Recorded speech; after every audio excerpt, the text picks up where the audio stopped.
Welcome to the Newstrength Way, a podcast made for empowering people to become their strongest selves through movement, education, and connection.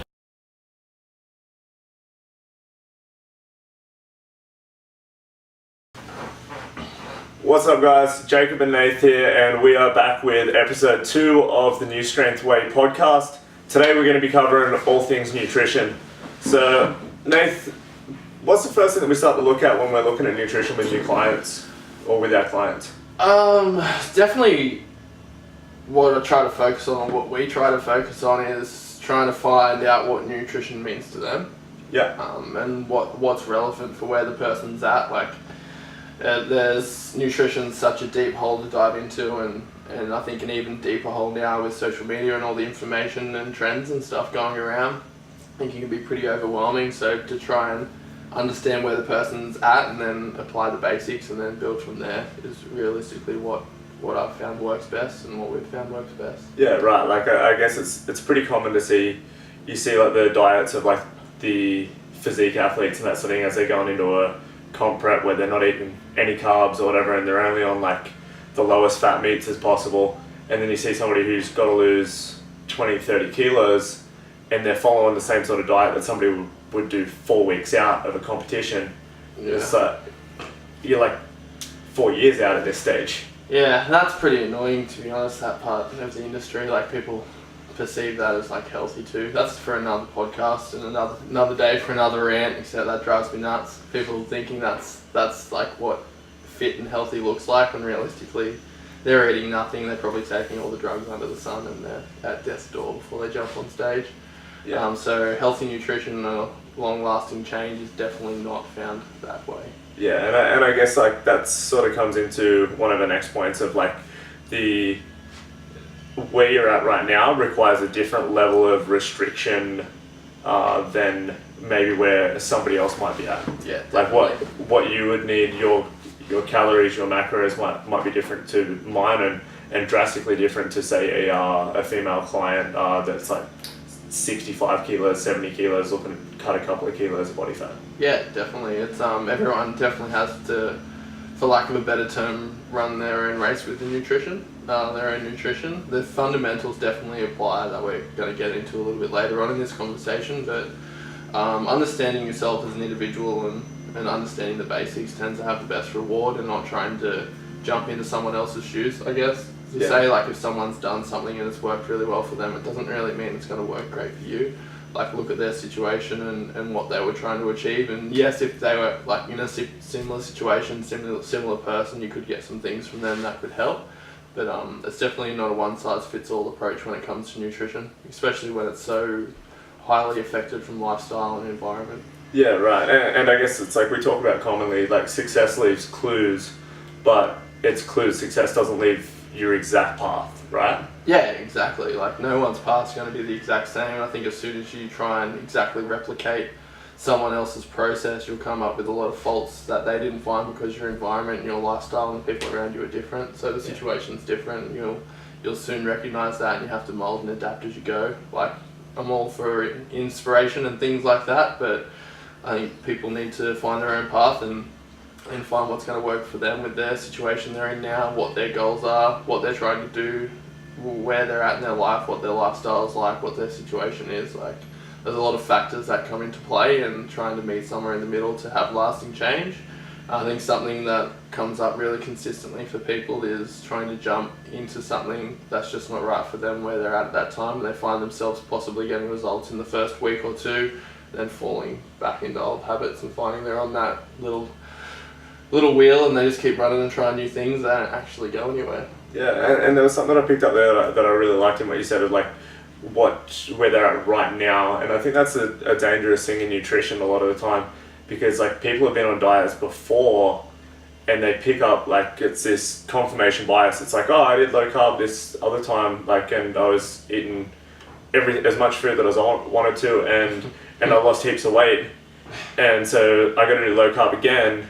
But then this time around, they're smashing down, like, basically, like, eating butter and putting coconut oil in their coffees and cream, like, drinking cream and that sort of stuff. And it's like, well, your calories are like at 4,000. You can't expect to lose weight on that. Like, yeah, I think that's where people miss the fundamentals again, though. Like, everyone wants a quick fix, and that's human nature. Like, the more quick fixes, I feel, as people perceive they can have, the more they can take on.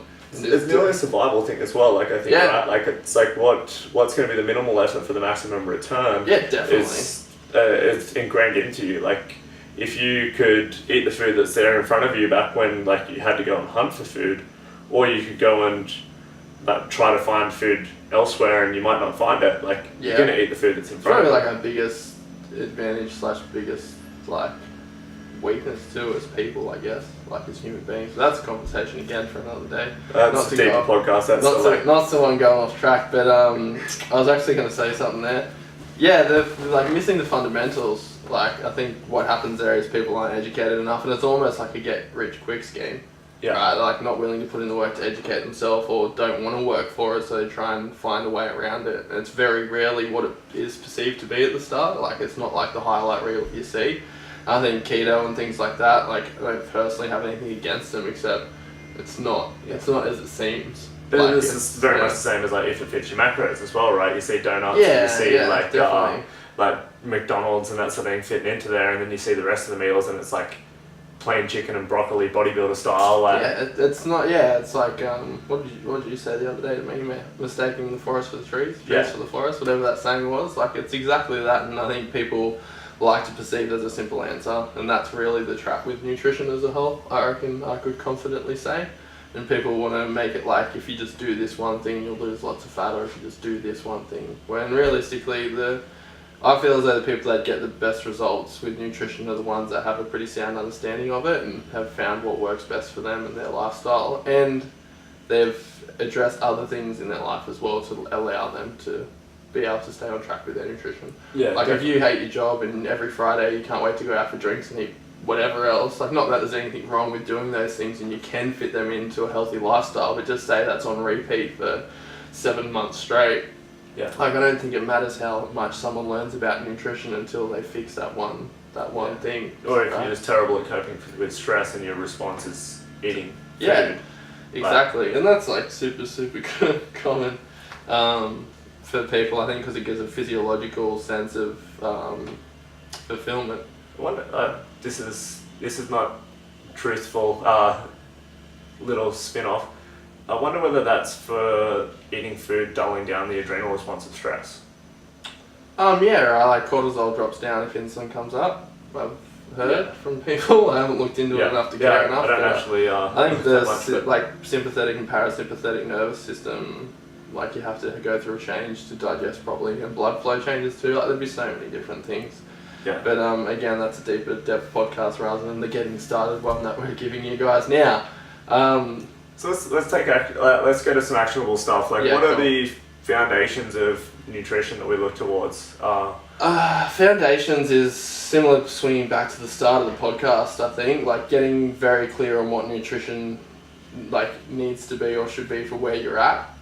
Like, if you're trying to lose a couple of kilos and say you got 3 kids and you need to balance everything out, like, you're not going to pick a restrictive diet, like Jake said, someone that's about to peak for a competition. Like, that's not going to work. It's honestly just pretty silly. Like, you got to kind of find where you're at and meet that and adjust as you go. Like, it's not going to be perfect when you start, and be willing to change things. And there's always going to be a little bit of, for lack of a better term, sacrifice, I think, or just effort, and conscious effort would be a better word to use. There's always going to be conscious effort around there a little bit, but finding what fits in will leave you the least amount of hurdles to jump over with your nutrition. So understanding how calories work and not listening to the fluff around it, just simply how calories work with the body, and they do matter. Anyone that tells you they don't matter is just lying or trying to sell you something. Calorie intake certainly matters when it comes to body composition. Understanding nutrients, like micronutrients and macronutrients. Micronutrients, you can think of like vitamins and minerals and things like that, things that are going to have you feeling good, and that's why you don't want to eliminate them or eat terrible foods. That's why when you're looking at, say, what Jake said, if it fits your macros, those people still eat healthy foods outside of the little highlight reel, and that's to make sure you can still get your nutrients you need. And then we have macronutrients, which is carbohydrates, protein and fat. Alcohol does come into that one too, but we won't focus on that at all today. Surely, if you want to lose weight, you can't be drinking that much alcohol, right? Or like if you're wanting to improve your performance. You're not drinking a lot. You can definitely have alcohol and lose weight. Like I pushed, without going on too far of a story, like I pushed if it fits your macros pretty hard, I think. Probably harder than I needed to when I first met you. Yeah. Like I was 103 kegs when I started and I got down to like 89. It was the lightest I got to. So it was like 14 kilos doing it. So it obviously worked, but so it obviously worked, and I still had drinks every now and then, and had foods that I wanted to eat, but I religiously tracked everything. Yeah. Like if I was having drinks, I put them in before I started my day of eating. So I'd sacrifice calories that had nutrients to drink, which isn't ideal. Yeah. So I think that's coming back to what we spoke about. It's like find what works for you. Like I was 20 at the time or something like that. And I still wanted to be able to go to the movies and do all that stuff. So that's what worked for me at the time. But right now where I'm at, I don't think I'd do that again. Yeah. Realistically, because I don't want to track every single day. So I'd get a consistent on where my food was and get a rough idea where my calories were and just stay consistent with that. I don't think I'd be as connected to my fitness pal as I was. Definitely, I understand that for sure, and that's a pretty common thing amongst like people. Like they feel like if they try to do that, I guess that's probably most people's gripe with like tracking calories is like, oh, it's so hard, it's so like I've got to do so much work, and really like it might only be 5 minutes, but it's the perceived idea of adding work. Like if you want to achieve results, you essentially at some point you have to be making a conscious effort.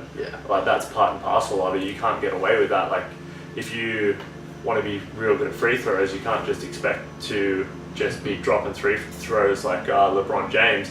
Like you got to go out there and practice and practice and practice, and everyone would know that and acknowledge that. But if you want to improve your diet and your nutrition, people just expect that to just come naturally. Yeah, it's like people want change without change. Yeah. Right? Like I think that's a lot of people are guilty of that, and that's what it comes down to. They want to do almost nothing. We'll run back like 30 seconds or so. Okay. Just to make sure.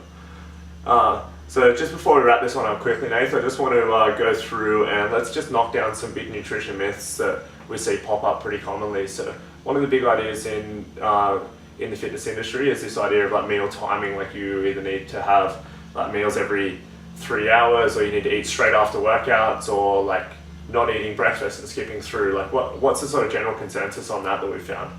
It doesn't matter too much, but it does matter to it comes back to the individual again. Like realistically, for numbers and for weight loss, it doesn't matter that much, except if it makes you feel good to eat more often, eat more often. Yeah. Like if you feel better not eating as often, don't eat as often. Yeah. Like it's and it's goals and priorities as well. Yeah, right? Exactly. Like when I done intermittent fasting again when we opened up Newstrengths, just because I was so busy. We both done it, right? Yeah, we did. And we both had really similar, or like similar in some ways and different in other ways. Like we both found it pretty easy to drop calories down, right? Yeah. But you could train really well and I couldn't. My training sucked. Yeah. So for me, that just turned into something that I was like, I can't not eat before I train if I want to expect to get results in my training. So it was, which one do I want more? Yeah, definitely. And I couldn't agree with that more. I think it doesn't matter. On paper, it doesn't matter, and it's not going to affect your weight loss or weight gain goals, whatever it may be, too significantly. But just be aware of how you feel too. Like if you're feeling like crap doing fasting after a little bit of time, maybe it's not for you, and you should eat more regularly. I don't think one's good. I think talk all day. I think that keep it quick.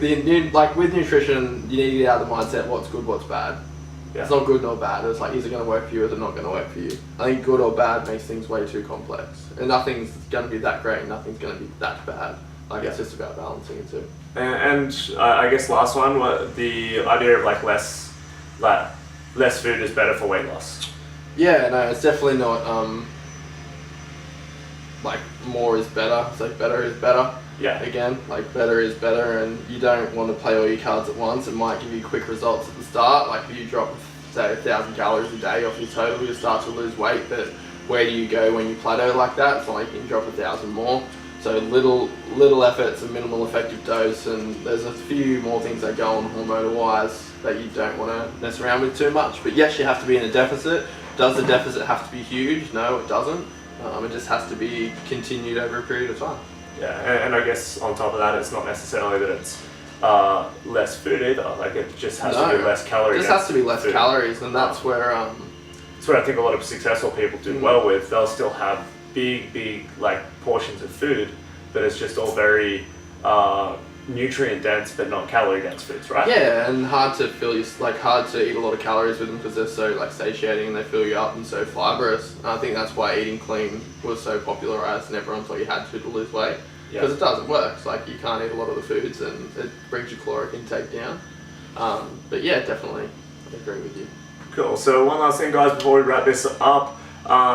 If you're not sure where to go to from here, we actually have a online site built in that has plenty of stuff on nutrition. We've got basically how we set up all the nutrition and diets with our clients in there. Yep. So you can go through that, take step by step and go through and help out with that one there. If you're looking for training programs, it's got that. It's got a mindset course, as well as we mentioned, like stress is a big thing involved in being successful in your training and diet. So any of those is all available. I'm going to link the details up for that one below. So if you're interested, jump on over. That one's completely free. And we'll see you in the next episode.